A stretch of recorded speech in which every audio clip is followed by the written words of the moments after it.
This is an interview with Mrs. Carolyn Beard Wilson of Birmingham Civil Rights Institute's Oral History Project and Dr. Horace Huntley. We're presently at the Institute. And today is August 13, 1998.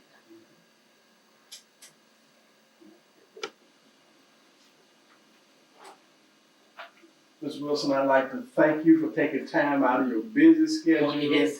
And welcome to the Institute. I'm happy to be here. Glad to be here to help you out. Just want to ask you a couple of questions about your family. Yes. Were you born in Birmingham? No. Where were you born? I was born in Meridian, Mississippi. Meridian, Mississippi. Right. So were your parents then from Mississippi? They are both from Mississippi. My mother's from Mount Olive, my dad's from Brookhaven. Oh, okay. My father was called to a church in Meridian to preach, New Hope Baptist Church. And then when I was 8 months old, he was called here to 16th Street. Oh, okay. So you really, this is home. Really, this is where I was raised up. Right. Mm-hmm. Now, how many brothers and sisters? Okay, there were 9 of us, but we had one brother left, a brother to pass away and a sister to pass away. I see. Now there's 7 of us left. Where were you in that scheme of things? I was like, I was like the first girl my mother had. You understand what I'm saying? Okay. She had 3 boys before she had me. Right. So I was the first of a kind in that family unit. Oh, okay. Exactly. What about your parents' education? How was education? My mother taught school in Mississippi before my father then married her. Right. And my father, of course, went to Lincoln University. He got his degree in divinity. Of course, that was a long, hard struggle. It was very, very, very difficult for them. But it was a thing that they were determined to do. And my mother being the oldest in her family, my grandfather was determined that they would go to college, and she's the one that went. Where did she go? She went to Piney, which was called Piney Woods at that time. That was a college level. In fact, we have her diploma and everything at home. Piney Woods is just one of the very few black institutions such as that that are still around. And I think there may be only 2 now. It is still around. It is still around. Yeah, we have a nephew, in fact, that went last summer, and also even this summer for a week at Piney Woods. He's in, parents are in the military. He's in Korea, so they come here every year and they go to Piney Woods. Yeah. And as we pass through, when we go home, and when I say home, I to my mom's home for family reunion, or to visit my cousins, like my husband and I did in July, we passed through Collins, Mississippi, and we passed the old courthouse. It's still standing, looking like the traditional small town courthouses, where she had to go get her teacher's certificate and everything, register to vote, believe it or not. And you know what she had to go through for that. In Mississippi? Yes, at that time, but she was knowledgeable. Absolutely. Oh, yes. Yeah.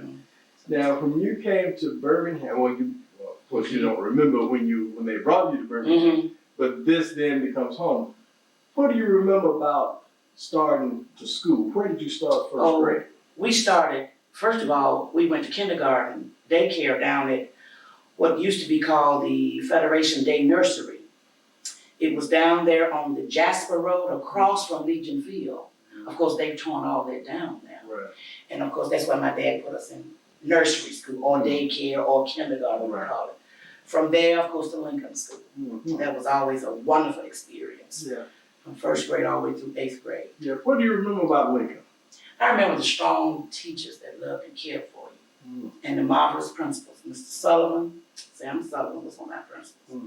Mr. John Trailer was the other. They both passed on now. Right. And that was at the time when the principals, had control. It was different than what it is now. Right. And the teachers, even if they had a feeling against the principal, it was not vocalized at all. Principal was it, and the teachers taught us. Right. And they loved us like we were theirs. Yeah. Yeah. And you lived in what community? You mean now? No, then, as you were growing up. Right here at the parsonage next to 16th Street Baptist Church. That's where we were raised up. Yeah. So how did you get back and forth to school? To school. We would take little shortcuts through the back alleyways and shortcuts. We would go down 6th Avenue North that way. But you would walk? We would walk. We would walk. The only time that we would maybe ride to school, which was very seldom, was if it were raining, and if it was not raining hard, Dad said, well, okay, we can still walk. Mhm. And, you know, walking was pleasurable because you had your schoolmates living right around you. Mhm. Everybody lived together, Mhm. and you were protection for each other. Right. And at that time, all the mothers, just about the mothers and grandmothers were at home. So they knew who would be passing every morning at a certain time. Right. All the way up to 11th Street, we would walk through the little cuts, we would call them cuts. Yeah, right. And then walk on up to 8th Avenue, switch up that way. Then go up and go to middle school. Now, after Lincoln, where did you go? Old Parker High, which is right up the road, a couple of blocks up the road. Yeah. Well, now, not at first, when I left Lincoln School, of course, you know, the Parker Annex was right down from us. Ninth grade there. Right. Went to the Annex. And after that, we left and went up to Parker High School. And we still walked to school. What was Parker High School like when you were there? To us, it was wonderful. I think it had a lot to do with the way it was structured, the way the educational system was structured for us at that time. I don't know about the others, but for us, for example, you and I would start out together with Ms. Des H. Ray's first period class. She would call the roll, but Ms. Des H. Ray would also say, teach you government. And you go to second period together with the same class, third, fourth, all the way to the end of the day. You would be with that same class until 7th period. Then you would break off and go to your various cosmetology, band, shoe repair, whatever you want to go to. But we were together all day, so that was our family. And we knew each other. This system, of course, is different today, and we get to that. What, were you involved in any extracurricular activities? I was always in the band. At Lincoln School, I was in the band. When I got to Parker, I was not in the band. I tried out for the choir. And Mr. William S. Henry frightened me so badly. I was so afraid of him. And my sister, who was good in playing piano, played for the choir. And so I backed down and I didn't join it. But I got into other organizations, the Travelers Club and the things like that. Right. The Cosmetology Union, things like that. I was very, very social. Right. Always have been. I would not be able to tell that. Tell me that you lived in the Parsonage. Your family was, your father was the minister at 16th Street Baptist Church, Yes. which was, of course, a prestigious Yes. church. How did you relate to other children as a result of the status of your father? Okay, and I'm assuming you mean children in our community. Right, at in your school, community, right. there was no difference made. My father was the kind of man, he was like that. In fact, if he were coming to school to pick up me, he would pick up you too and bring you home. When Mom would cook dinner, she would cook enough not only for us, and which that was a lot, but she cooked enough for all other children in the community to come over and eat. So we had a very good rapport with the children, with the neighborhood. And of course, my father was looked upon as the helper in the neighborhood, as the one who would help you out if you needed. We've known times Dad would take people to the hospital, do things for people. That's just the way he was. Mm-hmm. That's right. Yeah. Now, what I'm hearing you say is that your childhood then was a good time in your life. Very. Where, you know, very and many positive times when we being from Birmingham being noted for segregation, Yes. people often wonder, how do you have a good childhood in a setting such as this? Our father, of course, taught us everything. And he let us know about the racism, segregation, where it came from, how it got started. He would get books and bring them in for us to read them. And so we always knew what was going on. But at the same time, he sheltered and protected us from having any direct contact, if you know what I mean. He would not even let us go. We could go to the car if he had. We could walk across, go to the car. We could go to the Famous and the Frolic, even though they were not up to par, so to speak. Right. But right down about a block or two was the lyric. He said, no. He said, you are not going to go upstairs to a colored balcony while the whites sit down. So he would not permit us to do it. And I think one time one of us did, and boy, did we regret it. So he was always very, it was painful for him. You know, as we have grown up now, Right. and we look back, we see that it was so painful for him. dealing with this racism. Right.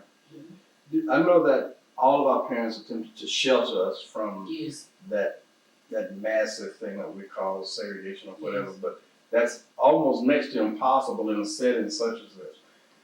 Do you have any recollection of any incidents that may relate to segregation and race during your childhood?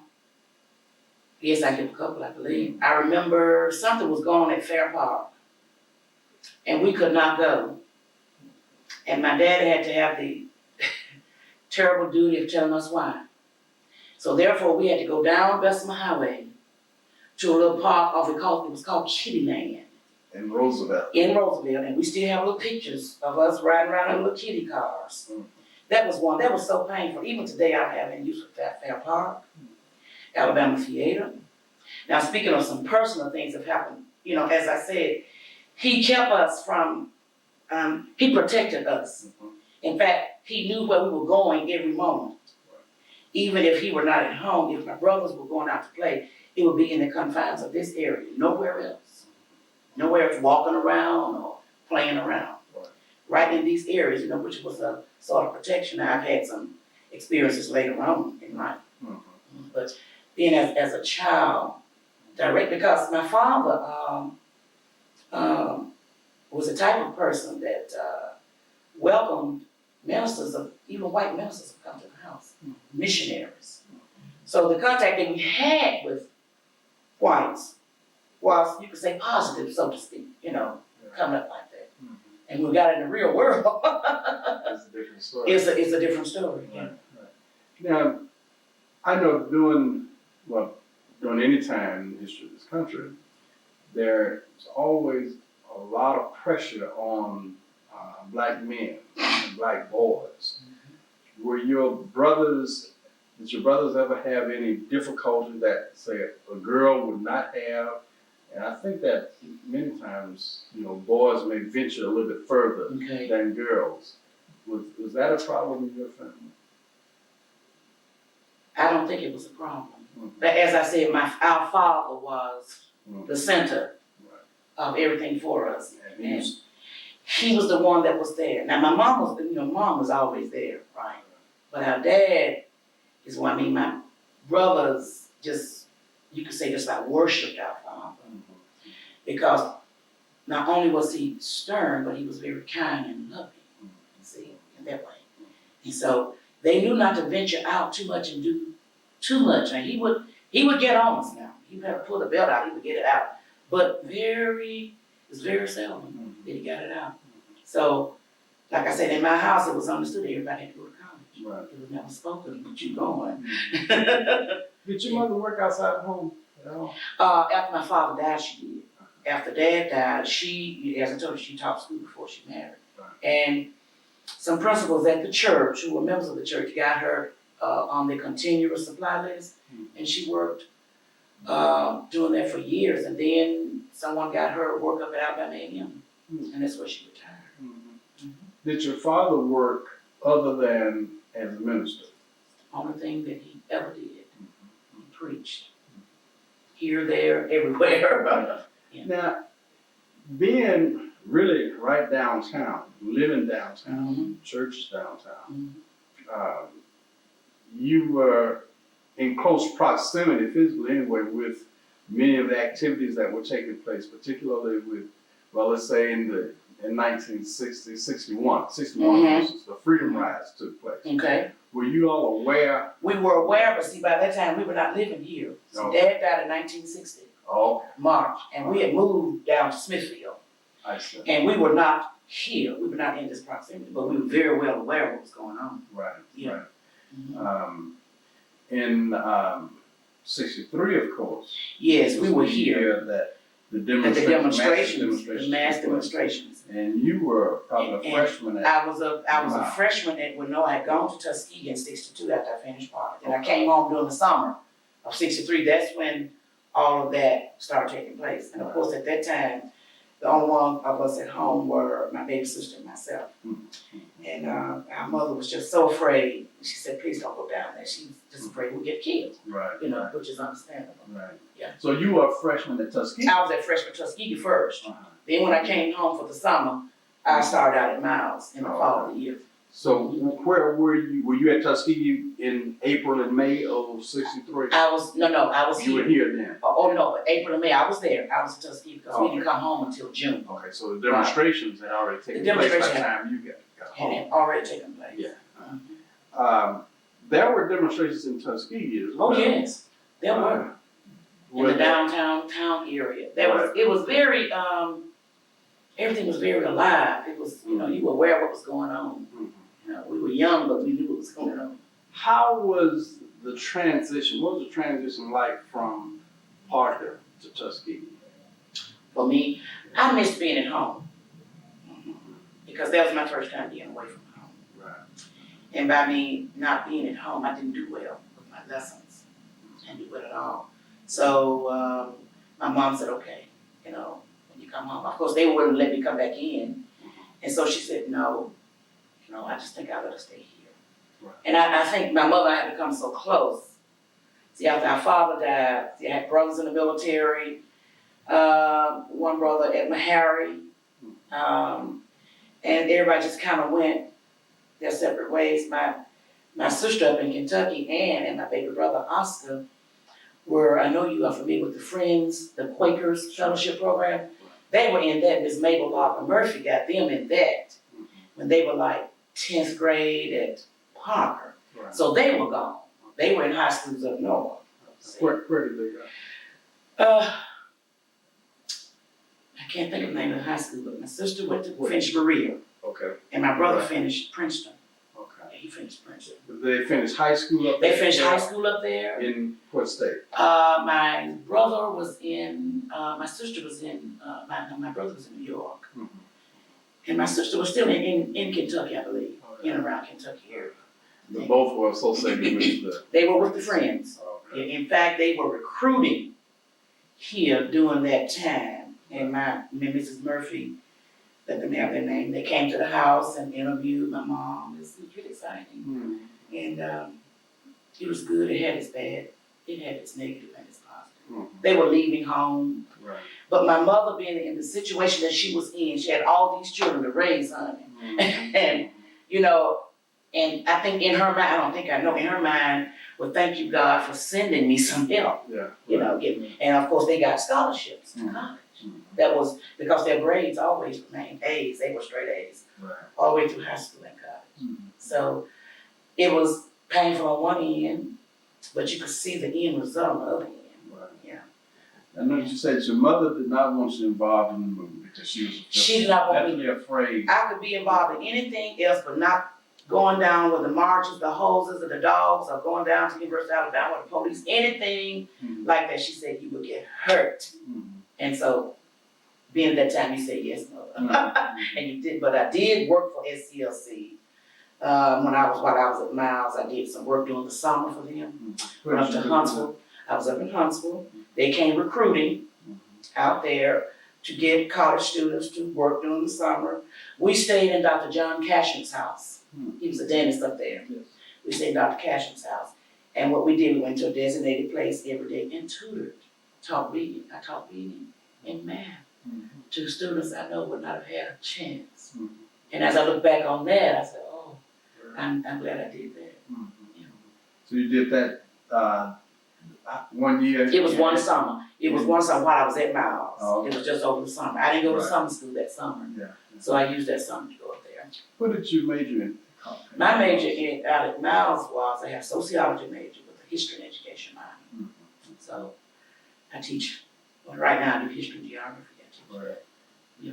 Now, as the activities developed at Miles, because I know Miles students were involved Yes. down here as well. Yes, What was happening on campus? all the time. Dr. Lucius Fish was our president and he was in with everything. It was always, we were rallying and campaigning for something. Stokely Carmichael came on campus one day, just spoke openly on the campus. Just all kinds of people. I think Angela Davis came. Angela Davis and I was the same age. But she was always so active, Right. always has been. And it was just open. It was just open. It was a marvelous experience for me. Yes. Did that experience have any impact upon how you would view your surroundings? Was there any change in the way that you had seen your surroundings earlier versus what it would be a little bit later, based upon the activities that were going on? I think it added to it. It added to it. And I found that many of my friends that I know quite well, who all was raised at the same time in Birmingham, and many of us are still bitter about what was going on and what's going on now. And I'm bitter, but it's not to the point where I can't do anything about it. You understand? I'm still angry. What are you angry about? I'm angry with the way I was treated, that we were denied access. That's what I'm angry about. Right across this park was an elementary school. I can't think of the name of it right now, but it was I believe it was private. I don't know. That was school. And we could go to the park and play. Go to Carolyn Park and play, but couldn't go over there. And my dad would say, it's white. Right down further was Howard Elementary. So I'm angry about being denied. No, you can't. You know. But my experiences at Lincoln, and Parker, and Miles, honey, you can't pay for it. Because they added, and of course, back in those times, there was a strong sense of community. Our father was like the man in this whole area, even far beyond, and was well known. Even up at Parker, R.C. Johnson was the principal at the then. Right. And he was well known. I mean, when he walked the halls, Reverend Beer. That's the way it was, with our sense of community. Right. So you had that protectiveness and that love and that caring, but all the time out on the periphery, you knew how far you could venture out. And that's what Spirit came from, coming up as a child. Right. There's always been discussion about where the mass meetings were held, and that 16th Street initially did not allow meetings to be held there. Was that ever discussed in the family? Never discussed. We never heard discussed. But I do recall, as I was telling the person that called me yesterday, I do recall that Dr. King did come here and speak. It was after the bus boycott had become that was in 55. It was after that had become successful. And after that, of course, my dad being the minister, I know he was instrumental in getting him here. And we would hear our father say from time to time, something is going to happen to bring the city together. But of course, not knowing, and of course he was a visionary, a person, very strong, deep spiritual feelings too. A lot of things he could perceive. But he would say, Dad, but, and this would be said sometimes around the breakfast table, around the dinner table. Dad wouldn't talk about it. And he wouldn't say anything. He said it will happen. And another painful thing, since we talk about those kinds of things, Highway 11 goes straight through University of Alabama.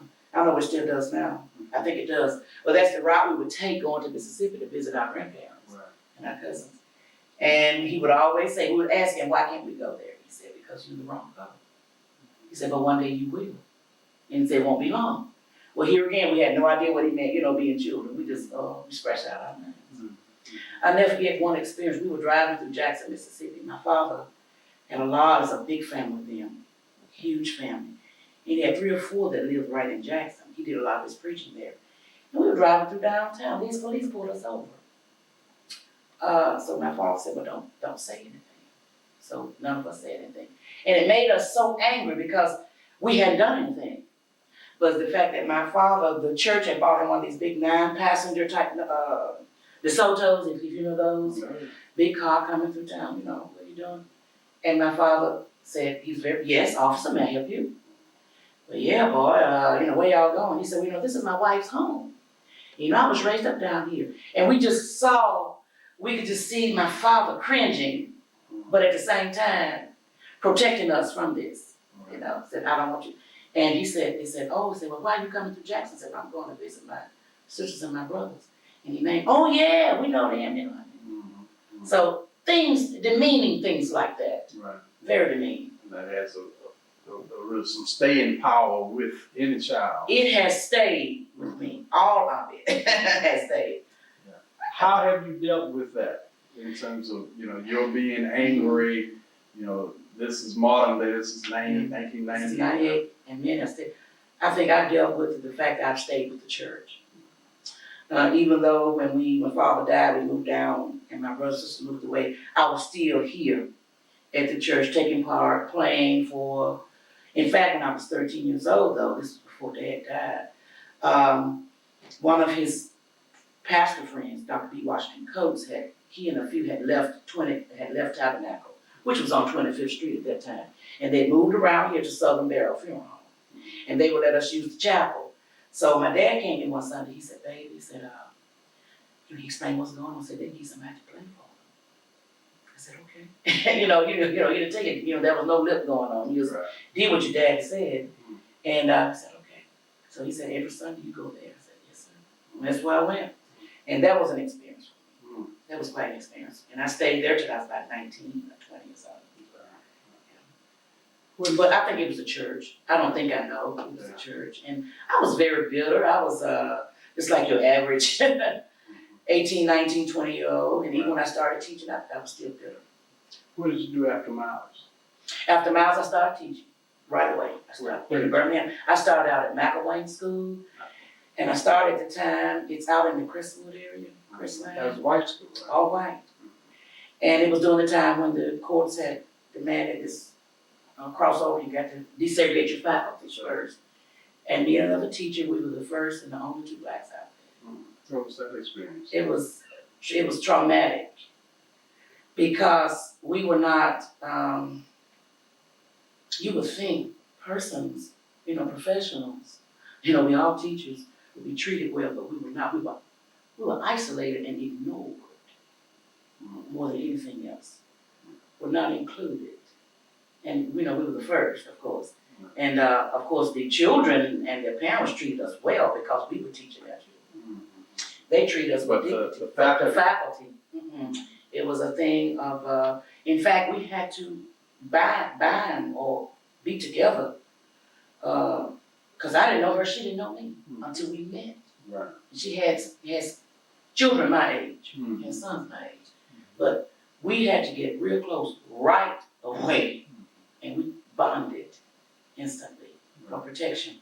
And as I look back on it, of course, the only blacks out there were the ones working in the kitchen, the ones, you know, maintenance, that they had never seen any blacks in a position. They had been programmed, socialized, and just could not accept it. And I was very angry about that. You mean blacks that were in the... No, there were... No, the whites. The whites, I'm talking about. So there were no blacks even in the work in the kitchen? Yes, there were blacks in the kitchen, but they had a white dietitian over them. Oh, I see. And then you had your regular maintenance workers. What year did you go out? I went out there in September of 68, I'm sorry. 68. 68. And you were the first two black teachers? We were the first.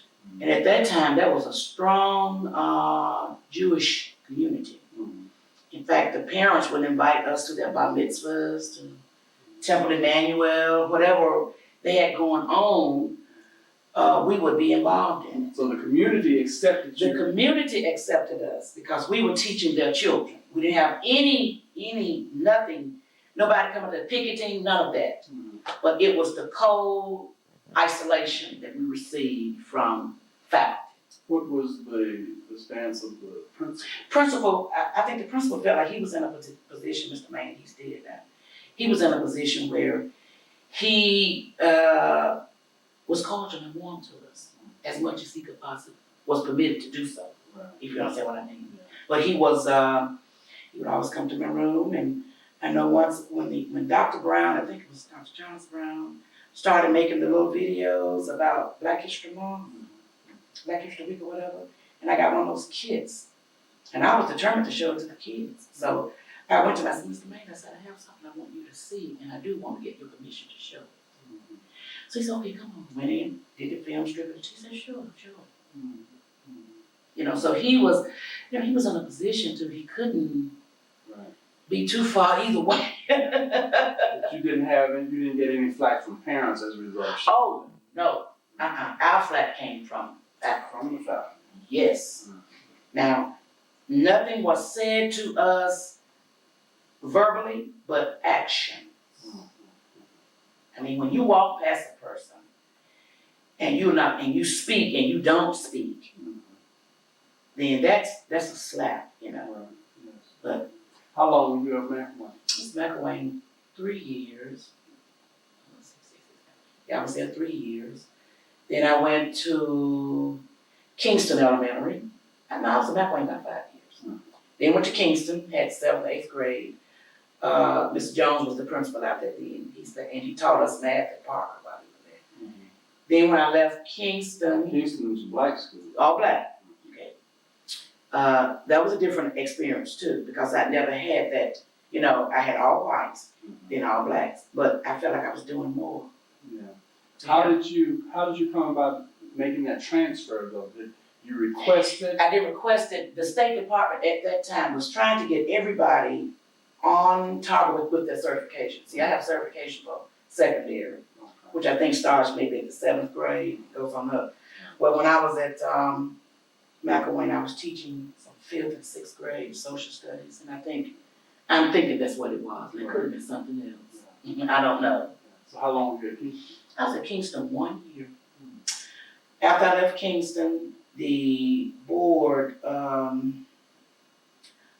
became involved in a tutoring program. No, maybe I need to back up some for you first. I started teaching with the board in January '98, but I started at McElwain in that September. I started with the board in January '98. I'm sorry, '68. Being a tutor teacher. There were several of us who would go from school to school.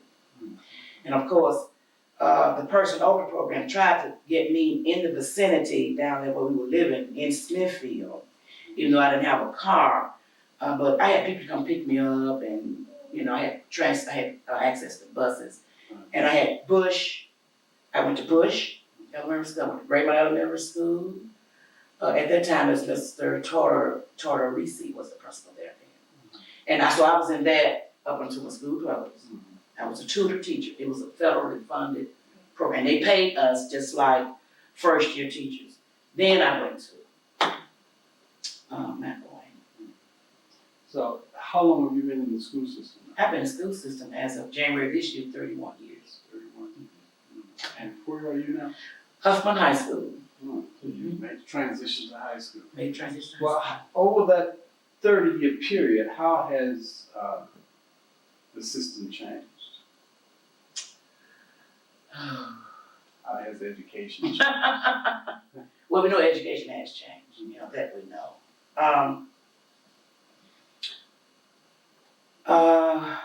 Well, see, at first I started with white students. Then I had black students. Then I went to a situation where they had black and white students together.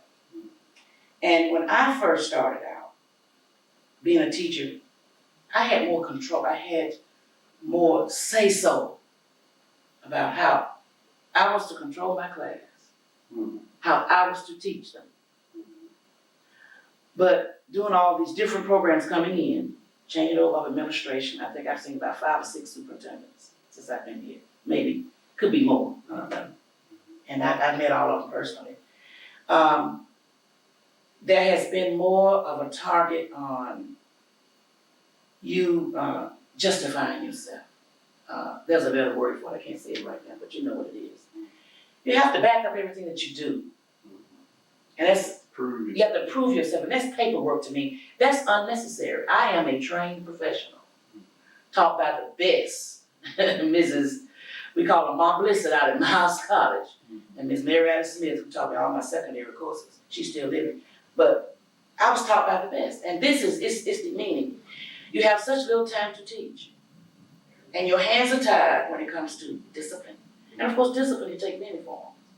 I don't always believe in the spanking, but I think they should go somewhere else for that. But I think I should control that in my room And students should not have the power to talk back to me, you know, that, it has changed. That seemed to be what is happening today. This is happening today, and there's less focus on what students are learning. Teaching them actually, well now, we're going into the block scheduling this year. And I think the concept behind that is, if students have more time in your class, this is what I'm hearing. I'm going to a workshop tomorrow, they're supposed to explain the whole thing, okay? But what I'm hearing is that if students have more time in your class, you can have more time to work with them, but that's not that's not it. Because if I got 35 kids in my class, it's gonna I've still got to do manually passing out sheets, doing little lecture, because they don't understand that, it goes over their heads. And of course, our students have changed, society has changed, home environment, family, all of that has impacted education. Very much so. It has, very much so. If there were anything, if you had the ability to change any portion of your life, going back, what would you change? In a portion of my life? Any portion of your life and the way that you have been impacted upon by other things. Mm-hmm. You know, not necessarily saying that there wouldn't be segregation, but saying that all other things remain the same. What would you do different than you did? Than what I have done. Right.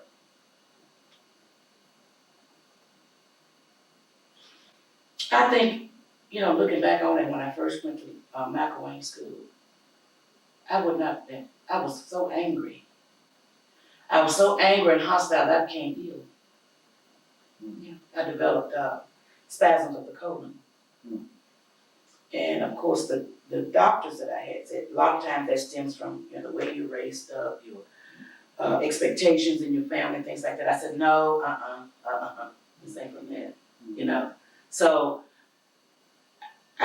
but looking at our history, how can I not be angry? I just, and I became very vocal after a while, after we had taught this school, maybe about, was it a year, maybe before that, we started developing strategies to deal with them. And one strategy was, and I did not create it, my coworker did. She said, Carol, when you go to the office, don't smile and don't speak. Get your things out of your box, sign your name, get your coffee, and come out.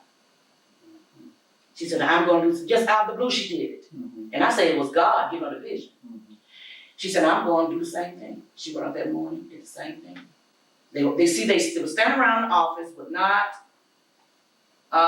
if you spoke, it was a grunt. It was nothing at all. Honey, by the end of that day, I bet you a number of them down on my floor found a reason to come to my door for something. I'm not kidding. Found a reason to come to my door for something. And of course, I was angry. I said, yes, what do you want?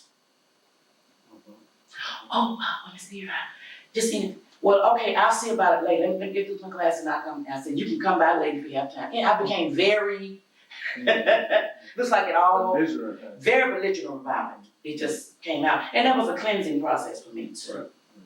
And then after that, after the doctor, believe it or not, the doctor that I had was the white doctor that treated my father with his nervous condition. Okay. And he would tell me, say, honey, you have to find a way to deal with those folks out there. Now those were his words. He's dead and gone now.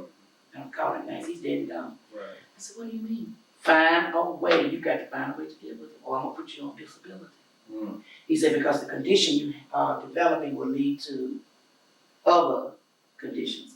And of course, I went through the whole battery of physical examination. They did everything. They turn you upside down, but nothing was there, nothing was wrong. He said, it's a nervous condition. Because of the way you've been raised. It's in your mind. So when I went back, I was out sick a lot that first year teaching. I went back and my coworker, she told me, she said, listen, honey, we got to work. And we used that strategy. Right. we've covered a lot of territory. Have we? Is there anything else that you would like to conclude with? I think the most, and of course we had just a lot of marvelous experience being raised up in the church. Mm-hmm. With our Father being over us, not only over us, but over everybody. And of course, he had his bad times there too. That's understood. But first of all, being raised up by wonderful, loving parents who loved us very much. And then being exposed to loving teachers who were concerned about our welfare and who taught us well. And then by me being exposed to my teaching career. I think my next best thing was meeting my husband and having my baby. Mm-hmm. That was a plus, honey, a plus in my life. We've been married now, we're working on 21 years. And our daughter's headed to college within the next 2 weeks. That has added so much to me. People ask me all the time, Carolyn, why you always bubbly, I said, look, I was the first of a kind in my family, okay? I was showered with affection and love, and that's all. I give out a lot of love. It's as natural as breathing air to me and drinking water. It's not anything I perform or I put on to do. It's very natural. And I found that as a gift from God, he has made it possible that people are attracted to me. It's not my own gift, it's something he put in me to do. And I love that about myself, I guess you can tell. And my husband, and I know you don't have much time, but I just must tell you how I met my husband. We were having a church picnic out at Harrison Park, 16th Street. I was there playing. I was about 33, 34 years old at that time. Maybe 33. So we went out to the picnic. I went out. So one of my girlfriends said, Carol, don't go to the picnic, come here. I said, no, I promised some of the ladies I was coming, they would show me how to play bridge. Well, like a lot of single girls, you have this boyfriend, that boyfriend, and I was at a low ebb at that time. So I said, no, I'm gonna go on out here. So I went, and I was just standing out in the park by myself, just standing there, deciding should I stay or go home. So these two little girls came up to me and pulled on me. They said, hey, Miss Beard. I said, what are y'all doing out here? I said, well, our dad brought us out here. Well, I had taught them over at Davis School when it was a school. See, I was on another program under Dr. Hawafa Fountain called East of Humanities. And I worked in that for a year. Me and Ruth Kroll and several of us, Mildred Coleman, she's passed on now. But anyway, I had taught them during the program over there. I said, oh. They said, well, where you fixing to go? I said, I'm going home. No, come meet our daddy. I said, okay. So I walked up, but they were back at the table, so men were cutting watermelon. So I walked up to him and I was about to shake his hand. I said, how you doing? I said, my name is, he said, I already know who you are. I said, you do? I said, yes. You Carolyn Beard. And he ran down the whole shebang about me. And he asked one man, who told this man this? I said, well, I said, okay. He said, you don't remember, but you played for my baptism one Sunday morning at church. Reverend Crutcher called you? I said, yeah. I said, was it you and Tita? Me and two other little kids got baptized. I said, I vaguely remember. I said, but I didn't see you, He said, I know. So I said, I didn't know you remember here. He said, well, yes, I'm on the usher board. I usher when the men usher. I said, okay. So we left from there and went to start playing cards. So I was playing with, I know you knew Henry Blankenship. And he'd always call me big sister, I called him little brother. So we were playing cards, and so my husband, now he was picking at me. He said, I thought you could play cards. I said, I can. I said, be quiet, stop picking. We just started jaw jacking at each other. Then he said, well, tomorrow I'm gonna come down to the piano and speak to you. I said, okay. So then I left, thought no more about it. He came down to the piano, said, Miss Beard. I said, hey, how you doing? Fine, bye, and I left, So my mind wasn't on that. Yes. So 3 weeks later, Henry Blankenship got us together. And we went out that night, that was like on a Monday.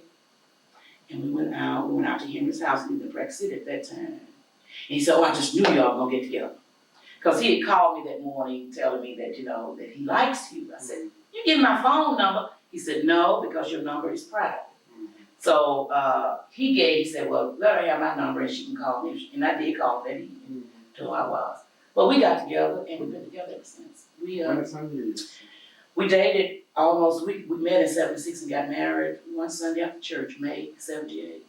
Is that right? And I gotta tell you something Reverend Crutcher told me. Reverend Crutcher said one Sunday he came to his study and Mrs. Crutcher was in there too with him. He said, well, Reverend Crutcher said, hey, Oscar, come on in. Said, I don't mean to disturb. Said, that's all right. So who's the lady down there that plays and directs the choirs? He said, well, I have about 3 or 4 down there. He said, oh no, this one is big and yellow and has big pretty legs. She is So Addie said, oh, you mean Carolyn? And he said, Reverend Crutcher said, why you ask? I said, well, that's gonna be my wife. It's gonna be your what? You already made that decision. He already made it from just looking at me, watching at me. So, sure enough, Reverend Crutcher said they watched him. Sure enough, he wouldn't hanky-panky around. He had people looking at him, watching him. And he was just waiting to meet me. And when I met him, I was just so impressed. I said, this is such a loving man. And he's a loving, very tender person, very kind, hardworking, gentle. He's all the above. And they're strong. Right. They're strong with me. You know, women need that. I need that. Yes. So Well, that's great. That's a great story. we're working on year number 21. Well, not many folks can say that. I know, in this day and age, they find the least little thing to get mad about. That's right. And you're gonna get mad, but don't leave. Yeah, that's right. Well, I certainly appreciate your time. I enjoyed it It's very been much. great. And maybe we'll do it again sometime. It'll be fine. Thank you.